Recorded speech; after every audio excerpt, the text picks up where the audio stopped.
પ્રધાનમંત્રી નરેન્દ્ર મોદી આજથી 10 જાન્યુઆરી સુધી ગુજરાતના પ્રવાસે વાઇબ્રન્ટ ગુજરાત ગ્લોબલ સમિટનું કરશે ઉદ્ઘાટન. મુખ્ય વૈશ્વિક કંપનીઓના સીઈઓ સાથે કરશે બેઠક.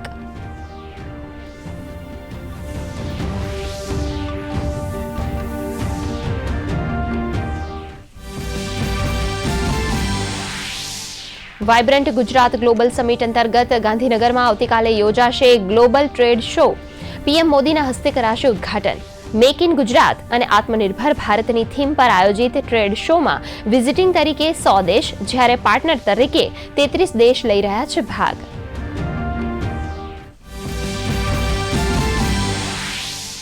વાઇબ્રન્ટ સમિતિ દરમિયાન સરકારી કર્મચારીઓના સમયમાં ફેરફાર.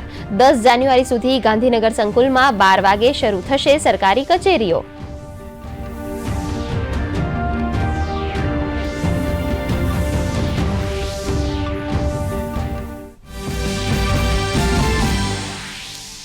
પ્રધાનમંત્રી નરેન્દ્ર મોદી વિકસિત ભારત સંકલ્પ યાત્રાના લાભાર્થીઓ સાથે કરી રહ્યા છે સંવાદ. અત્યાર સુધી 10 કરોડ લોકો વિકસિત ભારત સંકલ્પ યાત્રાથી જોડાયા.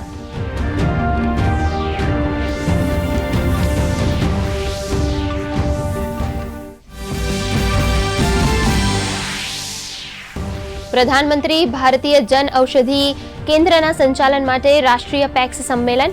ગૃહ અને સહકારિતા મંત્રી અમિત શાહે કહ્યું, જન ઔષધિ કેન્દ્ર પર સસ્તી દવાના ગરીબોના 26,000 કરોડ રૂપિયા બચ્યા.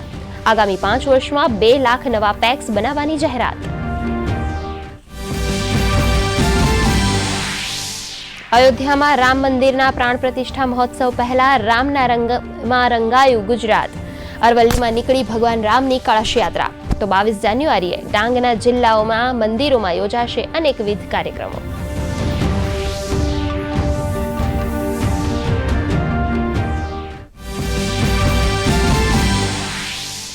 ઉત્તર ભારતમાં કેટલાક રાજ્યોમાં 24 કલાક દરમિયાન ઠંડીનું ઓરેન્જ એલર્ટ. તો દક્ષિણ ગુજરાત અને સૌરાષ્ટ્રના કેટલાક જિલ્લાઓમાં કમોસમી વરસાદ પડવાની આગાહી.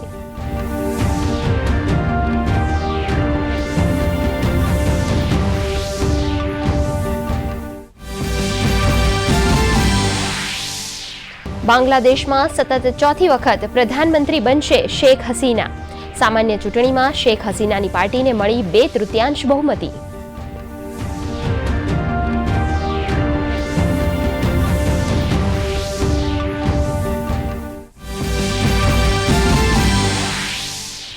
અફઘાનિસ્તાન સામેની 3 મેચની T20 સિરીઝ માટે ભારતીય ટીમની જાહેરાત. વિરાટ કોહલી અને રોહિત શર્માની ટીમમાં વાપસી. સૂર્યકુમાર યાદવ, હાર્દિક પંડ્યા અને ઋતુરાજ ગાયકવાડને ન મળ્યું સ્થાન.